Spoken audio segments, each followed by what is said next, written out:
Welcome to Haunted Atlas, where the Haunted US team uncovers America's most haunted locations and their hidden histories. From ghostly encounters in haunted hotels, spine-tingling legends from chilling mansions, and dark corners of abandoned towns, each episode takes you deeper into the unexplained.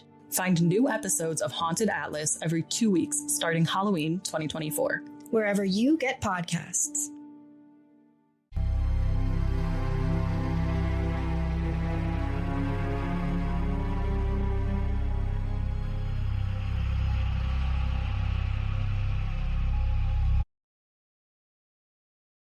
Hello, my spooky friends. This is John, your host, and welcome to another episode of Dairyland Frights, the paranormal podcast that covers everything spooky and creepy and mysterious in the Midwest and beyond. And I am so lucky tonight. We're doing a thing a little bit different, but it's still scary, my spooky friends, because it has to do with kind of true crime and some real things that happen with it, which I think are more scarier than, in my opinion, than a ghost or a spirit, because you never know when this could happen and maybe happen to you, hopefully not. And I have April on the show from True Crime to Burn. Welcome.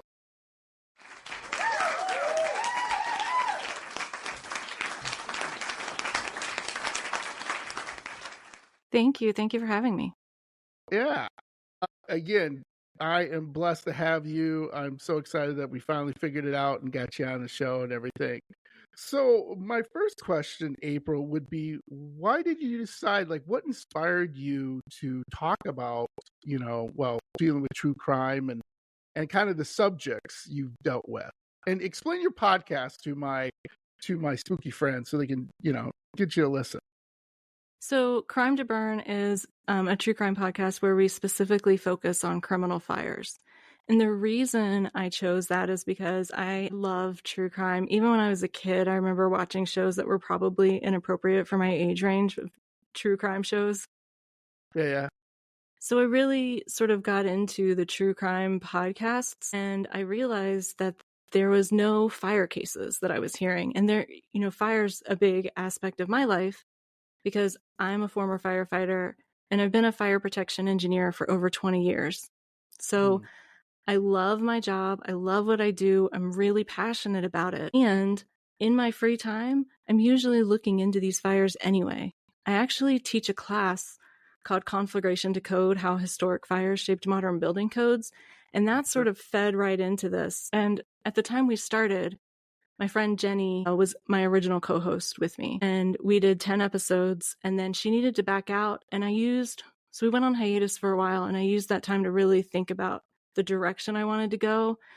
And I felt like I didn't want to just rehash what you could find on an internet search from arson cases. I wanted to be able to really use my expertise to bring people into what the investigators found and the science behind it and whether or not it makes sense, and take my listeners through crimes that way. So I really try to do a deep dive. Some cases you just can't, because either the court records are inaccessible or the investigation records party to the crime. A lot of times you can't actually get the investigation records without permission from people that are party to the crime. So, I do the best I can, but I've been really fortunate that so far we've been able to do a really deep dive on the cases that we've covered. Yeah, absolutely. And I've listened to a few episodes to kind of get the feel of the show and everything, and I love it. I think it's a really interesting way of looking at different things, because everyone does serial killers or the families where the father kills the entire family and all this crazy stuff that can be really dark. Or boyfriends, girlfriends, husbands trying to kill their wives trying to kill their husbands. Can't we just all get along, April? Can't we just? That would be no fun for us, right? Because we wouldn't have nothing to talk about. Well, trade-offs, I guess. But I guess, right? I know for me that I would listen to I would marathon true crime, and I would get sort of burned out on it. And I would feel the same podcasts I would listen to would cover a lot of the same cases. And sometimes they would have a little bit of a different perspective. But I really wanted to be able to bring something new to the table. Yeah, absolutely. And like serial killers, there are serial arsonists There are. who go around burning buildings, houses, so on and so forth. Why do you think you have a lot of experience in there? Why do you think people, especially like a serial arsonist, does what he or she does? Like, why? You It know, doesn't make sense to me. honestly, the motives for arson aren't that different than the motives for murder. Financial gain Mm, is a really big common motive for arson, but the biggest motive for arson consistently is revenge. Now, we hear a lot of people, even in true crime documentaries about arsons, suggest that there's a lot of times people get some sort of sexual gratification from arson in some arson cases. sure. And while I'm not saying that that's impossible, it's not as common as you might think if you Mm, watch some of those documentaries. Most common is revenge followed by financial gain. right. Absolutely. Especially like, like a warehouse fire or, another type of building or something that someone just, it's like they're losing money or whatever. A restaurant, I know, is a big thing too, right? Yeah, and we do have a lot of cases of firefighters that are found out to later be arsonists. Mm, And I think a lot of times in those cases, and I know we covered one serial arsonist back when Jenny was co-hosting with me, and I think that one of the things that we commonly see is that these people really enjoy the element of control. And by setting mm, the fire, they sort of feel like puppet masters and making everybody do what they want and making this chaos that they want. But it's not so much about the more gross aspects of maybe, getting off on it than it is about just being in control. yeah, absolutely. That's the way with serial killers too. One of the biggest things is serial killers they want to control, they want to enslave their victims, men or women, children, and they just feel that power and control over that they now have you tied up and they can do what they want to do.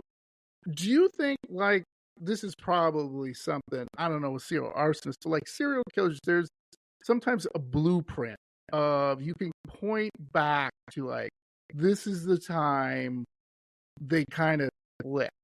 Like, and I'll use an example. One of the things was with the serial killer with Jeffrey Dahmer, when he was a young child, he started to like just, again, having control and also seeing people suffer. He liked to torture small animals and stuff. And his parents were thinking, like, he's just, kids do that stuff. And it doesn't mean you're a serial killer, just you're going through a phase, right? Your kid Mm-hmm. maybe writes on the walls with a crayon, and you're like, okay, is that going to be a serial killer? Probably not. But do you think there's anything associated with if maybe a teenager or something and they're playing with matches and maybe they start a fire in a trash can just to see what's going to happen? Do you think there's anything like that? Well, I think that you bring up an interesting point in that a lot of people are fascinated by fire, and that doesn't make them, quote unquote pyromaniacs or Yeah, likely to absolutely. become serial arsonists. I'm fascinated with fire, made it my Sure. career. But Right. I think that what we really have to look back to is what those primary motives tend to be for serial arsonists. We just did a 10-episode series on David Crawford, who is a convicted Hmm. serial arsonist in Maryland. He was actually a Well, police chief turned serial arsonist. wow. And his motivation was revenge. And it was honestly petty revenge, like things that most of us would just brush off. But for Mm, him, it was such a big deal.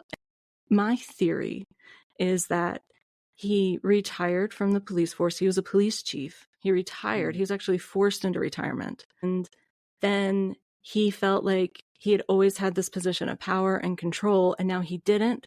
And so that was sort of right. like the stepping stone for him to sort of flip into Yeah. taking control through another method.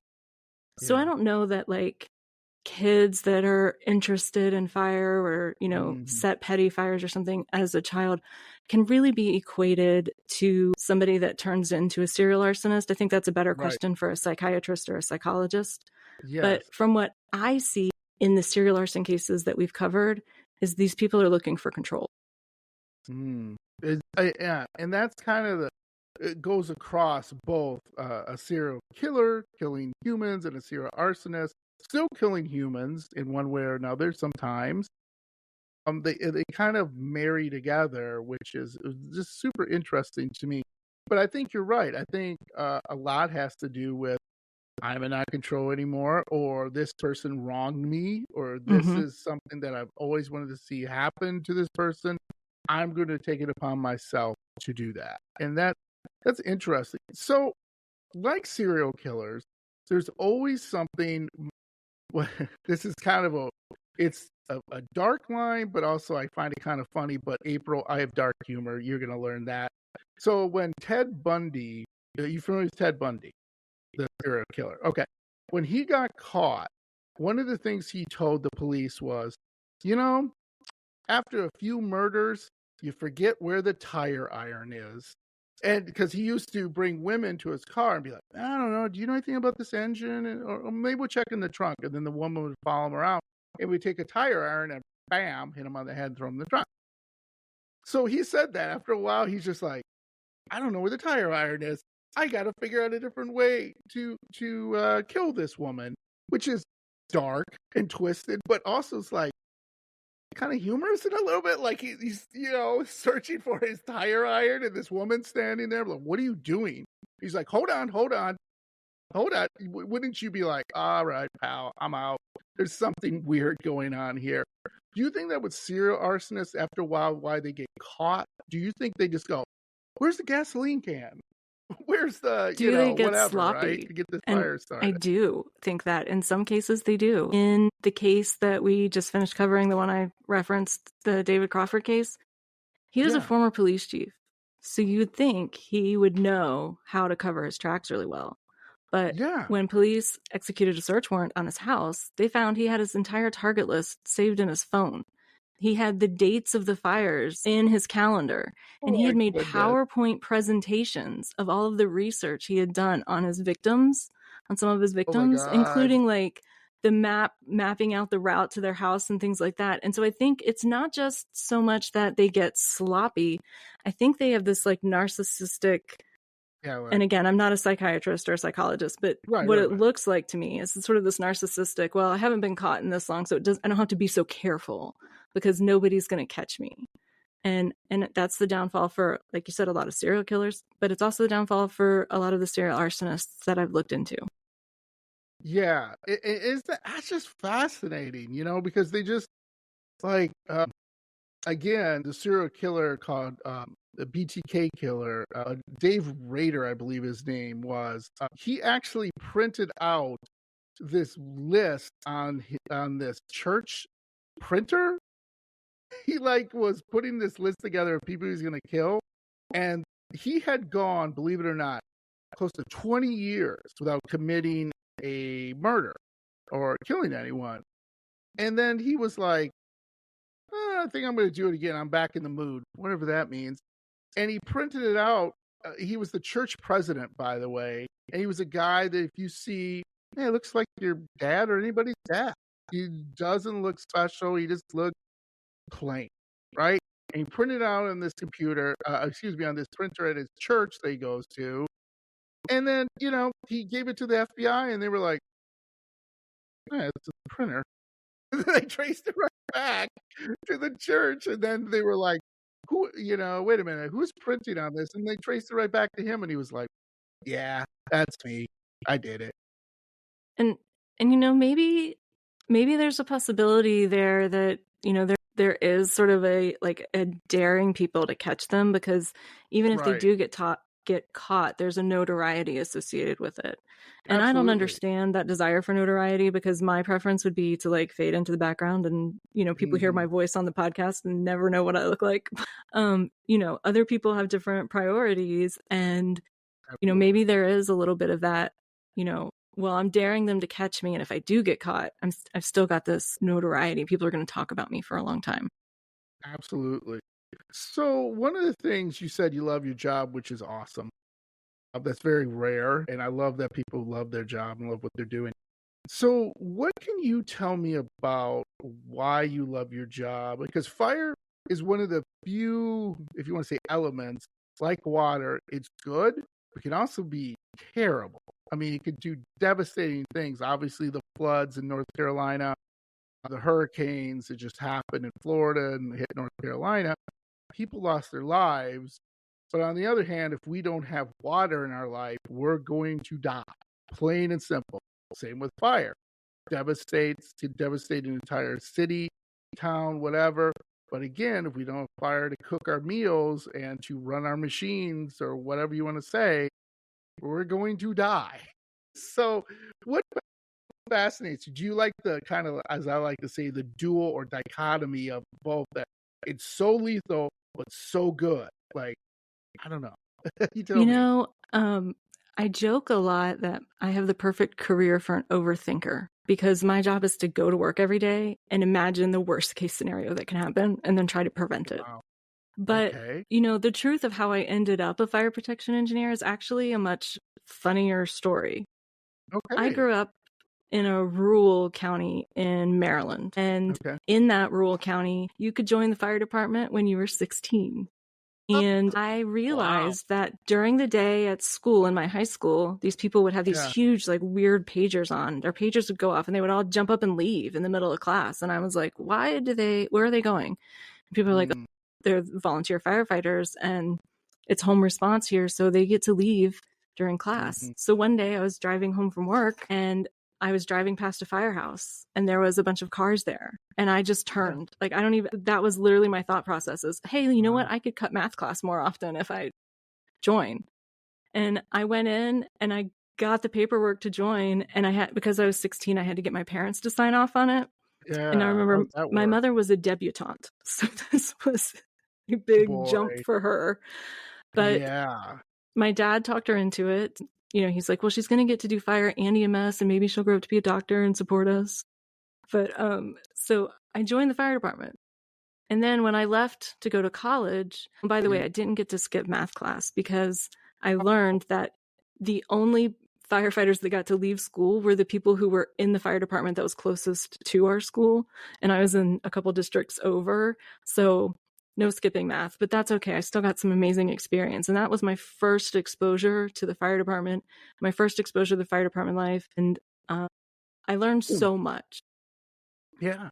And then when I went to college, I fully intended to take a break from the fire department until I went to the University of Maryland and I was sitting in orientation, which I had put off. I literally had the last orientation of the summer. It was like it was the one for the people that forgot or have ADHD and never scheduled it. And it was like 2 days before we were supposed to move in. And I was actually registered as an aerospace engineering major because that's what my dad is. He's an aerospace engineer. And I was sitting in orientation talking and not paying attention. And you can start engineering school as an undeclared engineering major or as a general engineering major and then declare a major later. So in this class, in this room, they were giving out syllabuses for the different engineering disciplines for people that were undecided in case they wanted to go ahead and declare. And as they're reading them out, they're like civil, electrical, mechanical, and then they go fire protection. And I literally felt my hand go up and I was like, what is that? Yeah. And somebody handed me a syllabus. And then somebody actually came over and talked to me because they were in the fire protection program and they started to explain to me all of the benefits and sent me to go talk to the advisor. And that's how I ended up in fire protection. So what I really like about fire protection is I get to continue that fire department career, even though, I've hurt my back and, dragging people in heavy hoses doesn't sound exciting to me anymore.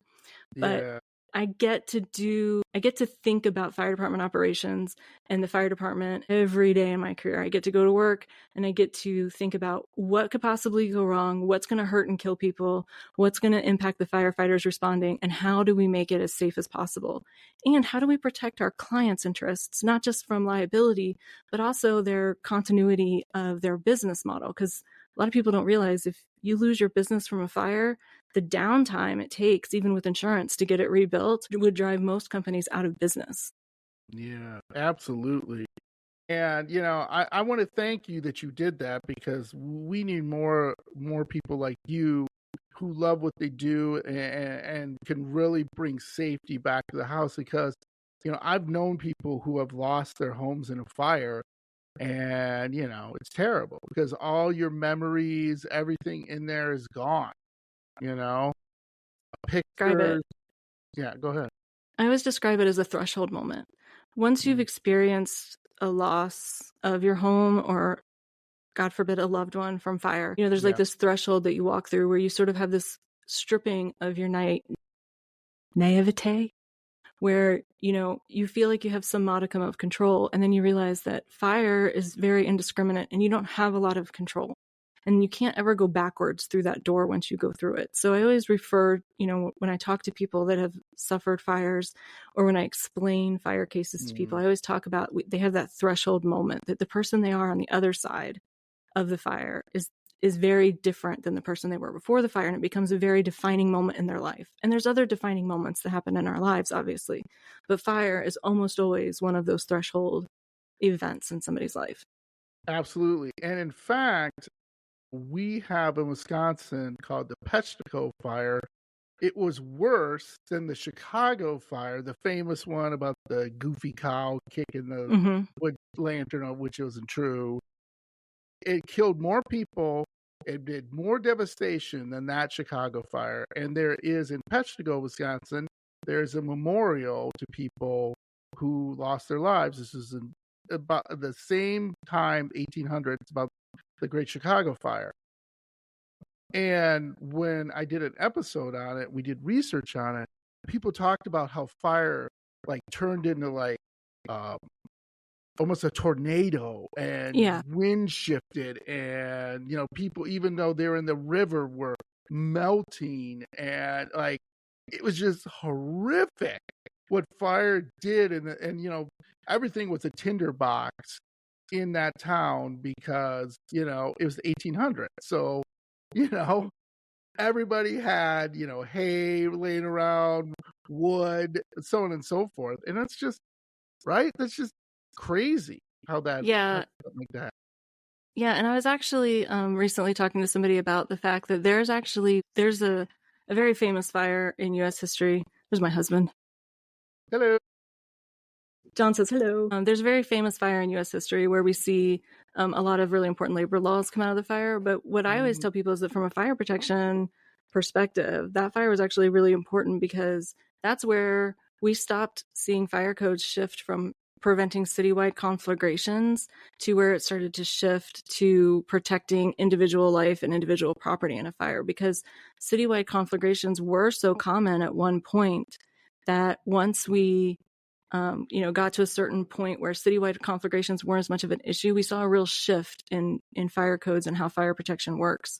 And so, like you said, in the earlier days when there's barns everywhere and hay, and people are using gas lanterns and gaslight and stuff, and when we started to see technology advance, we also see that the fire codes react to that and are very responsive. They don't tend to anticipate those kinds of changes. They tend to respond to bad things that happen that they want to prevent from happening again.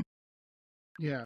So let's shift gears here a little bit. Then we'll get back to talking about some cases and other topics.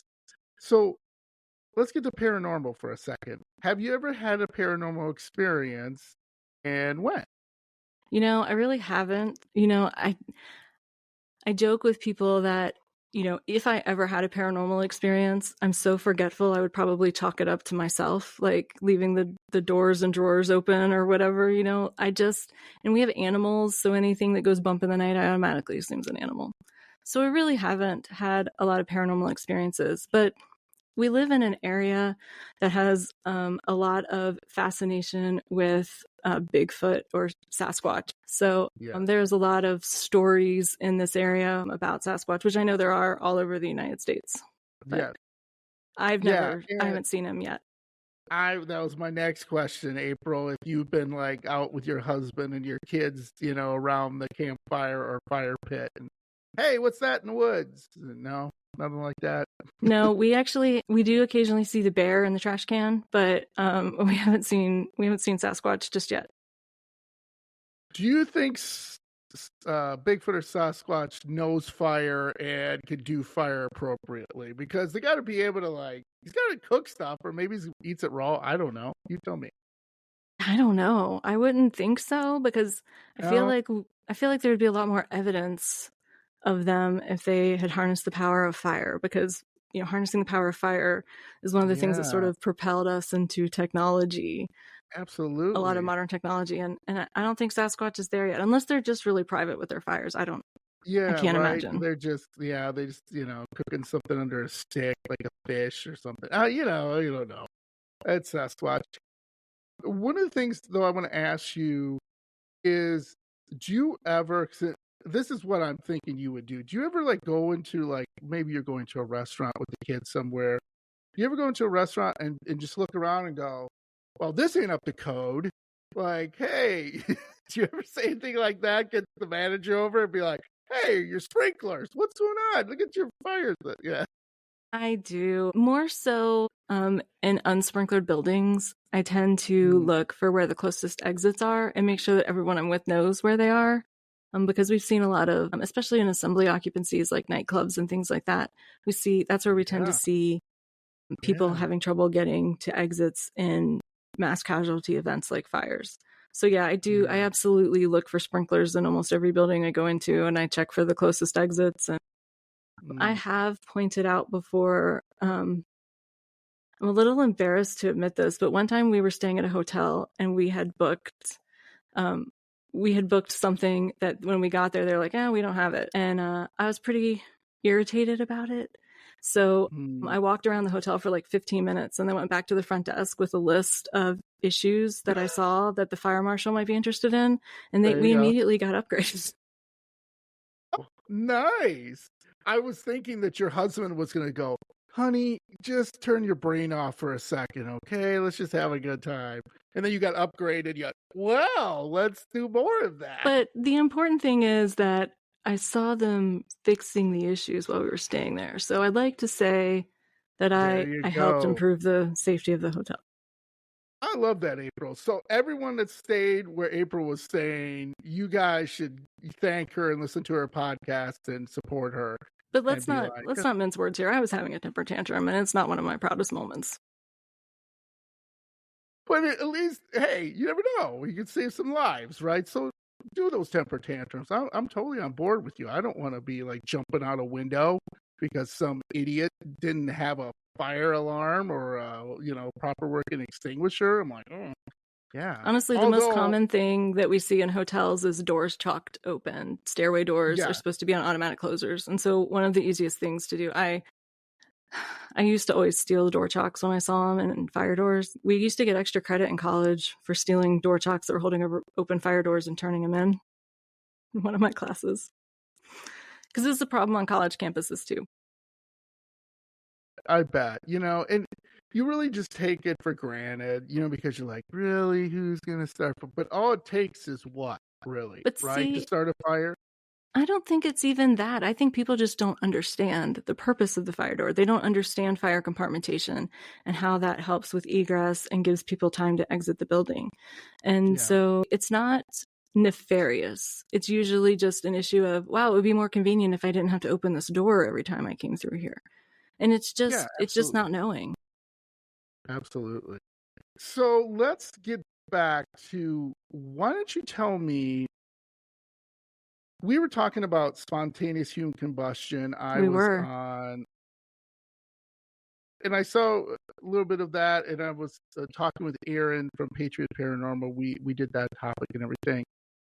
And some things, and now you're an expert in this, you don't have to be like, well, I didn't research it, because I know you probably know more than I do, even off the top of your head. And so one of the things, spontaneous human combustion, reason it's so scary is it can happen really to anyone, but typically it happens to older people.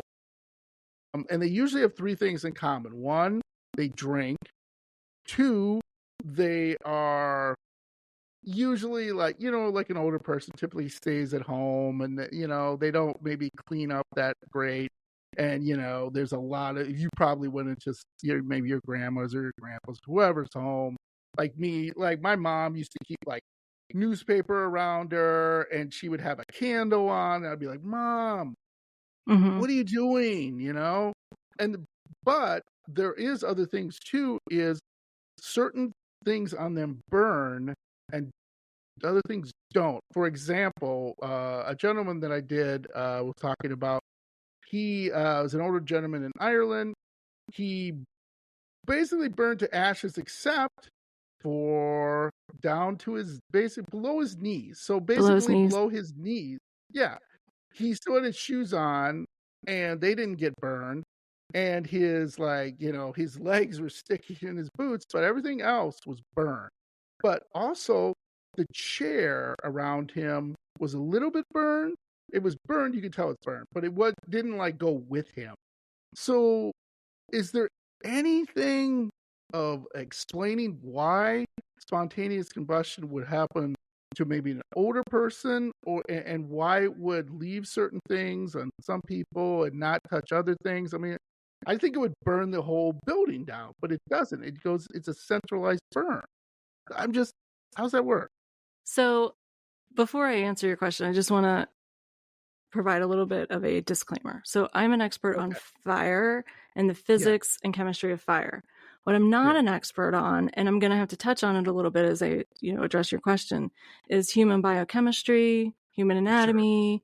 And I've never done any paranormal research. I know some people think there's maybe some paranormal or otherworldly aspects to spontaneous human combustion. I've never researched that. So I don't want people to think that in answering in my lane that I'm discounting these other aspects that I don't know well enough. So what I can talk to is these cases and what fire dynamics and fire science would tell us has happened. But that I just want to make sure your audience understands I'm not discounting other things. Sure. Science doesn't understand everything yet. Yes. And absolutely. there's a lot of things that we don't understand. Yes. I do tend to fall on the skeptic side of spontaneous human combustion not being explainable by science. So when we look at the fact that people's legs tend to remain, I think that is very well explained from the porcine research that they have done on spontaneous human combustion to try to verify that the wick effect, which I know you spoke about on the last episode with Aaron. Yeah. You did talk about that a little bit. So for people that maybe didn't listen to that episode or don't know, the wick effect is the idea that, something on the person catches fire from an external source. You have the fire that then burns long enough to create an opening in the skin. You have some sort of solid porous charring that then, as the fat melts, you have a relatively small flame. As the fat melts, it sort of acts like a candle, and it slowly dehydrates and then burns that fat.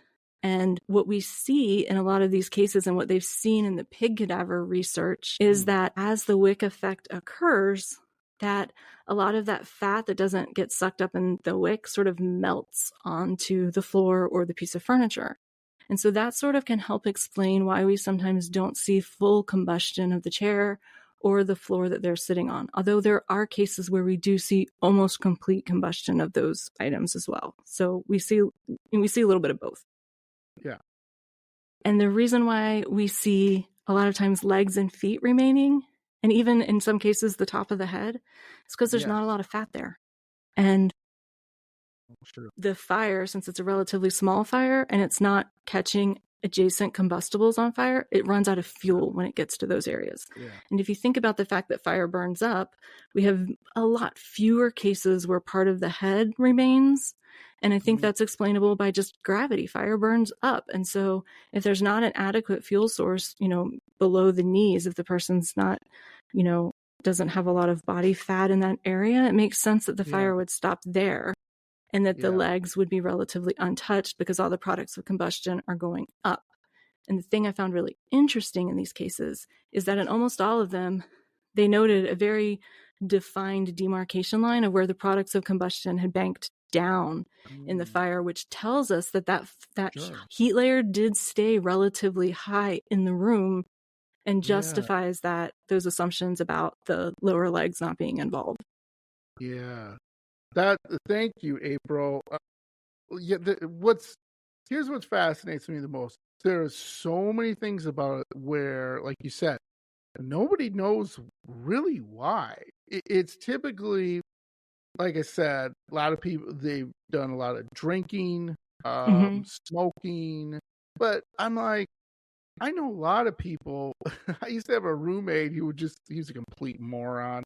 He'd be smoking and he would be with a cigarette, laying back with a cigarette in his mouth, fall on his chest, and all of a sudden he'd be like that. I'd be like, oh my God, dude, what are you doing? You're killing me here. But yeah, I'd never be a roommate with someone like that again, and I don't have to because I'm married. But my kids, if they did that, I'd be like, all right, that's it. We're, you guys, what are we gonna do? But it's just fascinating to me. It's older people. Part of the explanation would be, okay, well, older people, they fall asleep in the chair, right? They maybe have a little too much to drink because they're lonely or whatever. You say the wick effect. But there has been a couple recent cases, I would say fairly recent, probably like 20 over 20 years, where it's been a younger person that's just spontaneously combust. And as far as the paranormal aspect, what I find fascinating is a lot of people are like, well, maybe they had a demon in the house or whatever. And I'm like, okay, that's interesting. However, I don't know why a demon would just light them up. I mean, maybe you watch a little too many horror movies. You know what I'm saying? Wouldn't they still be required to comply with the laws of physics? Yeah, right? Right? I mean, I find it interesting. And like you said, there have been some cases of younger people. And the frustrating thing in trying to research these and draw your own conclusions is that not every report has enough information for you to draw similarities. Because some of them say, well, this person was known to take sleeping pills. And some of them say, well, this person never drank, never smoked. And, it's hard to get a full picture without having all of the research and all of the documents from the investigations there. But I think that also, people have a fascination with this idea that there's this process that we can't explain. And I think that when we look at that, we also need to look at back when spontaneous human combustion first started gaining traction. The earliest cases that we see typically were around the 1600s, and people were attributing them to some sort of divine judgment. Yes. And if you think about the other thing that was happening in the 60s, which was the witch trials, both in Europe and the United States, it's that sort of idea of divine judgment sort of goes with the audacity of the times that people were being accused of immoral lifestyles or immoral crimes, and then they would receive some sort of retribution. So I think that that's sort of like the seed that initially planted that idea that there's some sort of divine element to it. And those kinds of initial rumors, they persist because they capture the imagination. So I think that when you talk about cases, more modern cases that are a little bit harder to explain, I actually fell down a rabbit hole on this one. All right. There's actually apparently been cases that I found some documentation for. Now, it's not official documentation, so I want to make sure I'm staying in my lane here. All I can do is read other people's research. But there have been documented cases of people that have survived bursting into flames unexpectedly. Correct. There's 2 cases in Florida and 1 in Tennessee that I know of. All 3 were reportedly witnessed cases. And I think those are the ones that the current theories that we have out there have the hardest time explaining. And those are the ones that I find most frustrating because, number 1, I want science to easily explain everything. But number 2, there is the information that we're getting in those cases reliable? We don't know. And if it is reliable, how do we explain it? And there have been some researchers that have come forward with some theories, but the ability to test these theories is extremely limited. Yeah, right. Because you can't, usually with science, you start with a hypothesis and then you work on, your general like a thesis, or you try to get a summary or conclusion. That's very simple steps, but there's more involved in that. So you can test it in a lab, right? So you can be like, okay, I'm going to take this piece of carpet, I'm going to put it in, here, wherever, on this Bunsen burner, whatever. Again, I'm not a big scientist, if you can't tell by now. So just step in, April, anyway. And you put it under, you take your forceps and you put a little piece of carpet sample and you put it over the Bunsen burner. You go, okay, so it burns it, blah, blah, blah, blah, and put it in your, your stuff, right? Well, you can't really do that with a person. You can't be like, let's put this person on this Bunsen burner. There's ethical considerations there, yeah. Yes, there's ethical considerations. However, I'm sure there are, unfortunately, where people have committed suicide and like dumped gasoline on them or something horrible, horrific, and lit a match, that we know that has happened. But again, it's like, you're a coroner. It's more for a coroner to be like, okay, this is what happened. And they're not going to divulge into studying the tissue and studying the organs and studying they're probably going to be like, well, this person committed suicide and this is what happened. So like you said, it comes back to, how do we study it? How do we get inclusions on it? So it's either fanciful, kind of, this is paranormal, what's going on, to, well, we kind of have an idea, but not really. And that's hard, right? That's really hard to wrap your head around. Yeah, and when we talked about the Wick effect, the Wick effect is probably the most well-known scientific theory. Yeah. But there is some newer theories, and I found a guy in Europe that did a study, and I apologize, I should have written down his name. I can't remember if it's Ford or Flood. I think it's Ford. Okay. But he has a theory for, specifically, he was looking at the cases, more so looking at the cases of people that had supposedly survived. And he has a theory that it's related to acidosis, to ketoacidosis. So people that have liver disease, people that have extremely low carb diets, or have illnesses that cause ketoacidosis, it does cause the body to sort of create a natural form of acetone. But what I found, for me, the shortcoming in his research, and I was reading an article about his research. I wasn't reading like his actual research paper. I couldn't find it, but I might have been able to find it with more time. To me, the shortcoming was that there was no data in there that specifically talked about what the concentrations of acetone that you could achieve in human tissue. And like I said, I'm not a biochemical expert, so I don't even know, if that's really a viable theory, but I think it's worth mentioning because we may actually have multiple different things happening. We may have cases that are the Wick effect, like we've talked about, but we also may have cases that are some type of different process that we don't fully understand yet. Yeah, absolutely. And I think one of the things is, it needs more study, obviously, and it needs more attention to it.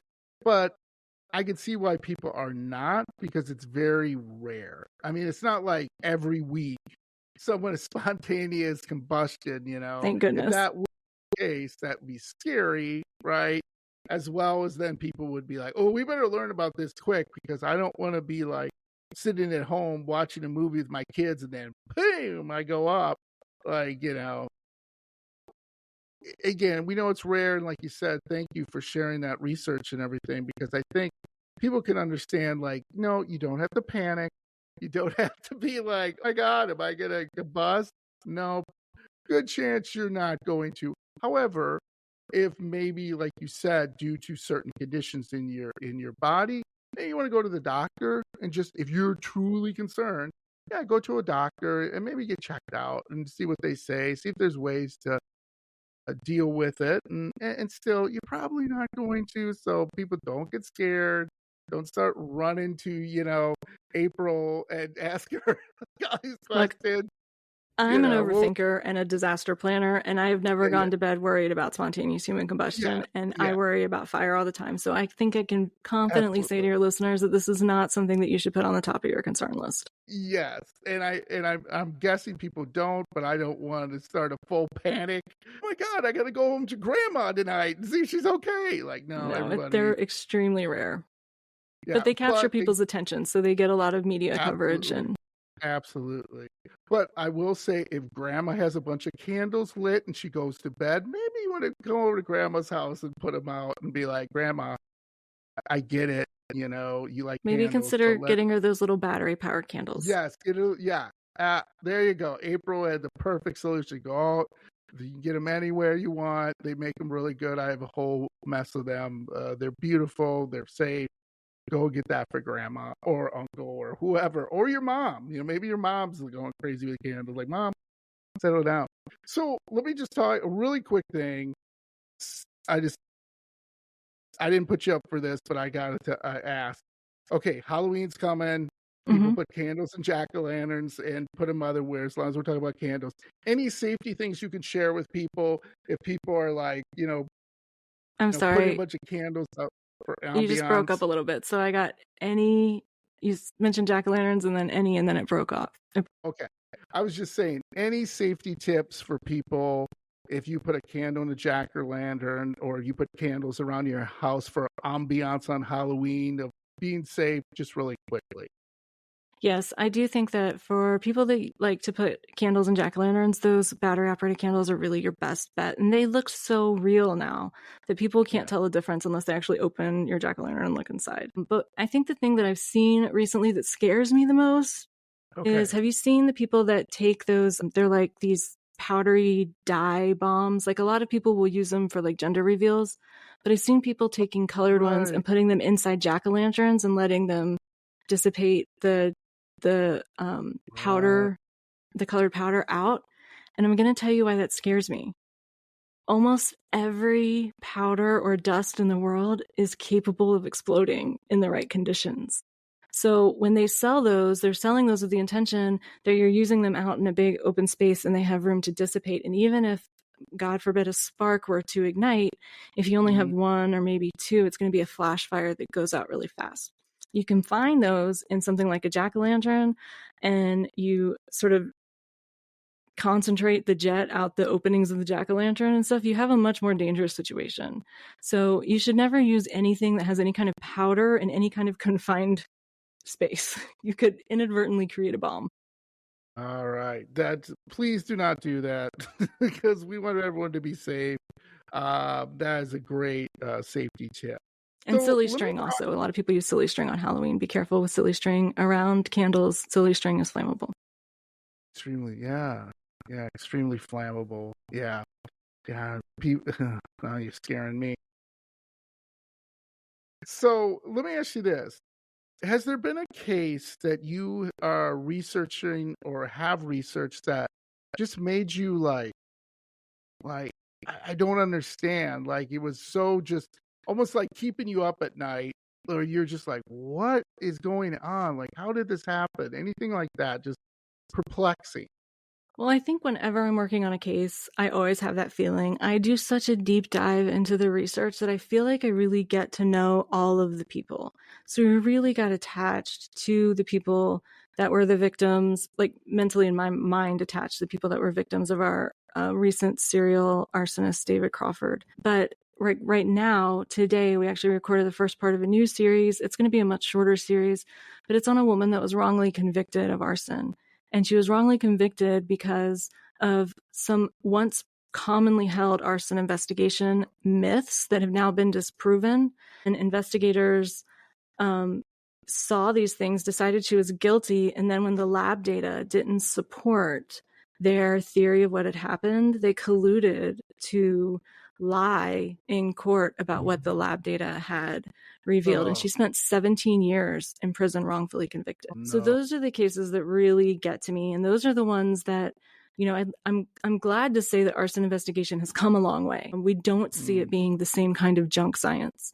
But what I want people to understand when it comes to arson is that the telltale signs in an arson, there are none. The thing that could indicate a flammable liquid fire in one type of compartment and scenario could be something that is not related to a flammable liquid fire in another. So it's super important that arson investigators are getting the training that they need in order to really understand fire dynamics and how fires behave in different types of compartments, and that they have access to tools to help them, like if they aren't sure how a fire would have behaved in a compartment, things like computer models and things like that. We do have those, and they can be exceptionally helpful. But a lot of these jurisdictions are underfunded. And so I would like to see a lot more funding for both training for arson investigation, but also for tools for arson investigators that can help them ensure that when they are putting together a theory of what happened, that it actually makes sense with what could have happened within the laws of physics in that compartment. Yeah, that is really interesting because a lot of people don't think about it in the sense of, there are people in jail right now who've been wrongly convicted for numerous types of crimes. And if arson, and correct me if I'm wrong, April, that's a big crime because you're doing a lot of damage and hurting a lot of people with that. So it can be just really severe, right? With the punishment, with the, I don't know how many years are added on, to that sentence. Yeah, and I think the statistics that I most recently looked up is only 16% of arsons ever lead to an arrest, and of those arrests, only 2% ever lead to any kind of conviction. Wow, that's fascinating. And why do you think that is? I think it's because it really is hard to parse out from a burned out shell of a building what happened during the fire, and so it comes down to a lot of the time it's mostly investigation work in terms of, determining who might have had a motive and then ruling people out. It can be really hard even to determine area of origin in a compartment fire, because at one point we were all taught that you can determine the area of origin in a fire because it's the area that has the most damage. But then they did actual testing and determined that that's not the case. The area with the most damage is almost always the area that has the best airflow. And there's been a lot of improvement in arson investigation tactics and a lot less arson mythology, as I call it. There's always going to be room to improve. And arson is so hard to prove because the evidence gets burned up, right? And all we're left with is ashes. And if you're lucky, you can get trace chemical analysis. But it's a lot of times things that we put in our houses, like, for instance, adhesives to put down vinyl floor tile, they can masquerade as accelerants in laboratory testing because they're hydrocarbon based. So there's a lot of those gotcha things that, arson investigation is really difficult.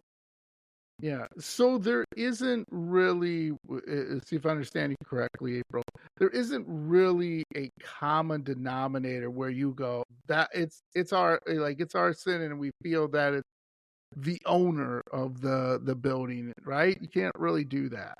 I mean, you can sometimes. Sometimes arson's witnessed, and sometimes, you find the pieces of the Molotov cocktail inside the front window, or sometimes it's pretty obvious that it's arson. Yeah, right. So, yeah. And sometimes, the way that they determine a fire is arson typically is they look at a fire thinking about fire dynamics, and they look at the area that has the most damage, and then they find whatever competent igniters could be there. So power outlets, things with batteries, maybe your car's parked there if it's started in a garage. And then they one by one rule out those competent igniters. And if they can't rule out all of them, then the fire usually gets labeled as unknown, accidental. But if they can rule out all of the competent igniters, or there's no competent igniters in that area, that's when they're looking at arson. Interesting. Do you happen to have a favorite case so far? That you've been like, wow, this is fascinating. I really think, if you ask me at any point in time, I'm probably going to give you a different answer. Sure. But I really think that lately, I got so deep into the David Crawford serial arson case. I mean, I went 10 episodes on it. So, wow. He set 12 fires that we know of. I'm actually waiting for some investigation records for some other fires that have some similar MOs and some coincidental, perhaps, ties to Crawford. He'll never be charged with those, but I want to bring them to people's attention as unsolved fires that were in the area while he was active as an arsonist in the area. And the more I worked on the case, the more people that knew him reached out to me because they had so much to say. And you don't really expect that when you do true crime. You sort of expect to be shunned by the people involved in the case. But I even had members of his family reach out to me, and they were very complimentary about my coverage of the case.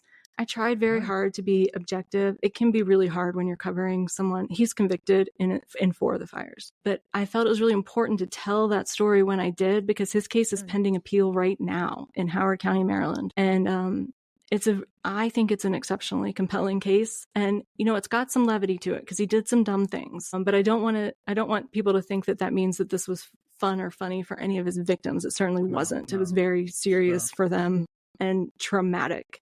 But, I think it was, I got really mentally invested in this case because so many people reached out to me to help me with my research, and it really grew into so much more than I thought it would be. And I feel really attached to these people. Yeah. And that I think is really interesting because. And I don't know if you can hear me anymore because you're frozen on my end. I'm sorry.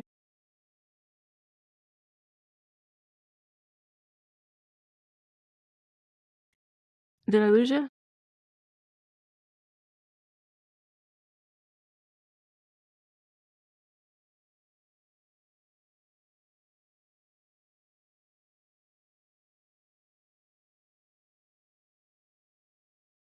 Okay, I'm back. You're back. Yeah, there's a little weird thing happened there. Yeah, like you said, it's just one of those strange things with these cases. Do you think he'll win his appeal? I covered that in part 10 of the case. I don't think he'll win his appeal. I'm not a legal expert, and so I went over the grounds for the appeal. His lawyer actually sent me their appellate brief. Wow. To go over. And the court did make some errors, but the key is that it's not just that the court made an error, it's that the error had to have been significant enough that it might have changed the jury's decision. And I think that the evidence against him is so compelling. I think it's going to be an uphill battle to get a judge to say, yeah, this might have changed somebody's mind. I mean, he had a target list and PowerPoint presentations. I can see, not to make fun of it, like you said, but could you just see him be like, I don't know, should I use magenta color or should I use a navy blue? Yeah, it's funny to think about that. I'm in sales and marketing, so I do power presentations all the time. Okay. So that's why I have dark humor. And one of the things I always do that, April, I'm like, I don't know, this pie chart looks out of place. I get to see him like a pie chart. I did this and I did. I'm like, cops are like, really? Seriously, dude? Are you? Yeah. You don't keep the evidence in your home computer. I'm just saying. Yeah. And that's just interesting to me. Do you have a case coming up that you're really excited about sharing? Well, I'm really excited about the case I told you, the wrongful conviction, because once she was exonerated, she actually continued fighting for other people that were wrongfully convicted. And so I'm really excited to bring such a powerful woman that went through, honestly, hell and came out the other side. So I'm excited about that. And then I have 2 other cases that it's going to be a little more difficult for me to get those started because they're in Michigan, and Michigan will not snail mail or email court records. So I will have to hire a researcher to go and get the records for me, an independent researcher, which is fine. I can do that. But it's 2 unrelated wrongful conviction arson cases, and they both ended up being related by one common thread, and that was the prosecutor. And what did they do? Did they do anything different or? Yes, they paid witnesses. Oh my God. Yeah, that's still happening, which is scary. It is. That's really scary. It is very scary. But, obviously we're grateful that the truth did eventually prevail. But these people lost huge chunks of their lives. Yeah. And, especially with how big the West Memphis 3 case has been in the past years, I think it is really important to keep exposing cases where investigators didn't do their job properly. Yes. Because I think it's wisening up people to the fact that, no, you can't trust everyone, even people, perhaps especially people sometimes wearing a badge, and you need to protect yourself. You should not talk to the police without an attorney. Yeah. And, it's a sad situation, but it's just the way it is. Yeah. You can't trust. Absolutely. And there's been numerous things on true crime talking about that, how people have taken DNA evidence and just fabricated it, and people fabricated all this different stuff for whatever reason. I really want to do, I know this has nothing to do with your show, April, but one of the shows I want to do is the Satanic Panic, because that just is Mm-hmm. just crazy to me. That's insane that people went to jail, just like with what you're doing. People went to jail for long periods of time. Not a lot, thankfully, but nobody should have went. Just like with this, nobody should No go to way. jail for this if they didn't do it. It shouldn't be any fabrications, whatever. And over something that literally you can't prove. Like literally you can't say, well, here's Satan. Like, you know what I'm saying? I mean, it's crazy to me. And then the cops and the judges and everybody, the famous case is the Memphis 3.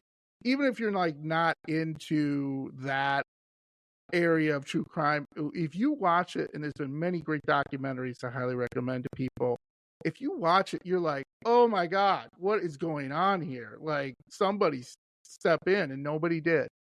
And, and Yeah. eventually people did too. So like what you're talking about with this woman and stuff, I find absolutely fascinating, that it took a good chunk of her life, but that's what scares you, right? That people are not doing their jobs, and not wanting to maybe, oh, I didn't do my job, I'm going to get fired, so I'm going to fabricate this. Is that ever, like, I don't know, enter your head, when you're thinking about these cases, like, are these people making this up? Like, this can't be right. You know, I am one of those people. I'm probably pretty naive. I tend to default setting to people are generally trustworthy and good people, and I have some more cautious people in my life. That's Hold me good. back. But it's really hard for me to imagine a frame of mind where that's okay. Yeah. And I think in a lot of these cases, a lot of these investigators have this idea that they can trust their gut feelings so much that they don't have to rely on Yeah. good investigation or police work because they Yeah. know what they know. And that's a really arrogant position to be in my opinion, when you're dealing with somebody's life. And so, I don't know. I'd like to say that I can identify like reasons why people would do something so just horrific, but the only word I can come up with for it is evil. Yeah. I totally agree with that. There are just some people out there that just, it just doesn't make sense. And there are a lot of great people out there, that do so many great things. You're included in that because, I mean, this is something, I'll be honest with you, April, I don't want to get near, because it's just really boring to me, and I would do a crappy job, and you would have to fire me, and it'd be really awkward. Be like, John, you suck at this. Find something else. Thank you, April. I'm going to. But it's good that people like you could go and talk about this, because it's rarely talking about. Everybody wants to talk about the big cases, but this, a serial arsonist does as much, if not more damage than a serial killer. It's still horrible. It's just, everybody thinks, well, serial killer, that's the worst. And it is. It's bad. I'm not saying it isn't. I'm not making light of it, but I'm just saying serial arsonists, they still do horrible and horrific things that can just devastate people's lives. Like you said, you just have that in your mind, and you have to deal with that every day. That's rough. And yeah. Well, at least I get to go to work on Monday and do my job and do my best to protect people from, the worst happening. And I don't really get involved in the arson investigation side of my day-to-day job, but I do get really involved in the physics of fire and fire dynamics, which allows me, when I look at these cases, to really take an objective scientific look at what the investigators found. Yeah. And I have a lot of fire investigator friends that I can call up and talk through stuff with when I need to. I love that. That's awesome. So, April, what do you have coming up for my spooky friends? What can they expect? You kind of talked a little bit about that. Yeah, so I have a case, this case that we just recorded today. It'll drop on Monday, and it's the Christine Bunch case. It was a wrongful conviction. I don't know yet if it's going to be 2 or maybe 3 parts. We just recorded the first part today. I tend to fly by the seat of my pants and write my episodes the week before they have to be recorded. So sometimes I don't know how far in the story I can get in each episode. So it's hard for me to tell people in advance how long a series will be. I do have a Pennsylvania case coming up. Dauphin County, Pennsylvania. And this was actually, we talked a little bit about, we had a serial arsonist in Maryland that was a former police chief, and he picked a myriad of victims in his life. Well, there's a woman in Pennsylvania that has the same name as one of his victims, and she's accused of setting a police chief on fire. So sort of like a flip. Wow.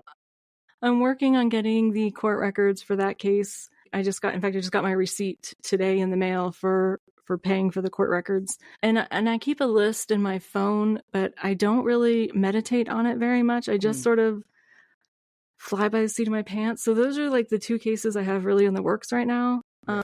We'll obviously at some point cover the really big arsonists, like Thomas Sweat.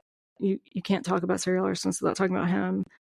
And then I did start working on, and I sort of put it aside for a while, and I occasionally pick it back up and work on it a little more, but it's a really deep case. It's not an arson case. It's actually a fire that is presumed to be accidental, or that's what the official report says, but it's a criminal case because so many people died because of criminal negligence in the building design and allowing the building to have a certificate of occupancy before they had the correct number of exits. Right.